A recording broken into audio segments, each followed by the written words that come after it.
মা এখানে পুজো করছে, কারণ আজকে তুলসী পুজো। আর সুন্দরী দেখছে ঘুরে ফিরে যে মা কি করছে।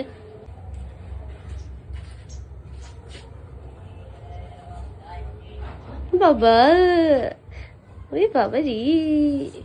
যে মাও আজকে সুন্দর করে শাড়ি পরে রেডি হয়েছে, আর মায়ের সাথে সাথে সুন্দরীও আজকে শাড়ি পরে রেডি হয়েছে।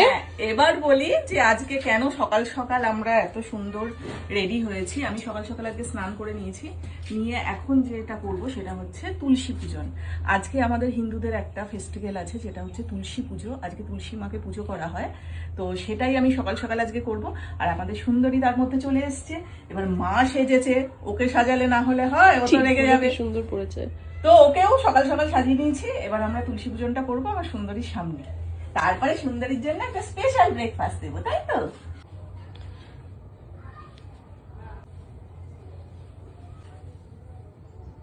মা এখানে পুজো করছে, কারণ আজকে তুলসী পুজো। আর সুন্দরী দেখছে ঘুরে ফিরে যে মা কি করছে। মায়ের সাথেও সুন্দর করে আছে।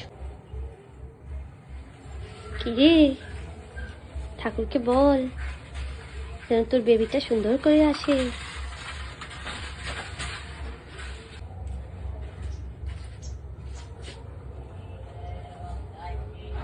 বাবা, ওই বাবা রে। তো আজকে হচ্ছে আমাদের তুলসী মায়ের পুজো, তুলসী পূজন। তো সকাল সকাল আমি যে আমার সুন্দরীকে নিয়ে পুজোটা সেরে নিলাম। এবার আমাদের দিনটা শুরু হবে। এবার সবার আগে প্রসাদটা আমি আমার সুন্দরীকে দেবো। তো আর সুন্দরী কিন্তু চেষ্টা করছে একটা লাড্ডু খাবে বলে, তো আজকে ওকে একটা লাড্ডু দেবো হচ্ছে। এবার সুন্দরী স্পেশাল জিনিসটা আনবো, কিন্তু আমাকে একটু ঠাকুর ঘরে ঢুকতে দাও মা, নাহলে আমি তোমার প্রসাদটা কি করে আনবো? আমি ভেতরে সাজিয়েছি তোমার প্রসাদ। ও লাড্ডুর গন্ধে আর নিজেকে আটকাতে পারছে না। করে কতক্ষণ লাড্ডু খাবে। সুন্দরী প্রসাদ। এবার ব্যাপারটা হচ্ছে এই গাজরটা একজন পাঠিয়েছিলেন, উনি বলেছিলেন আজকেই যেন আদুরি সুন্দরী এদেরকে দেয়া হয়। তো আমি সুন্দরীকে কলা লাড্ডুর সাথে গাজরও দিয়েছি। আগে ও এটা খাবে, তারপর ওকে ভুসি টুসি যা দেয়া দেবো। লাড্ডু খায়গা আজকে সুন্দরী। ওরে বাবা রে, নাও খেয়ে নাও, দিয়ে দাও, ওকে দিয়ে দাও, খাও। গাজর খাও, কলা খাও। কলাগুলো ছাড়িয়ে দিই।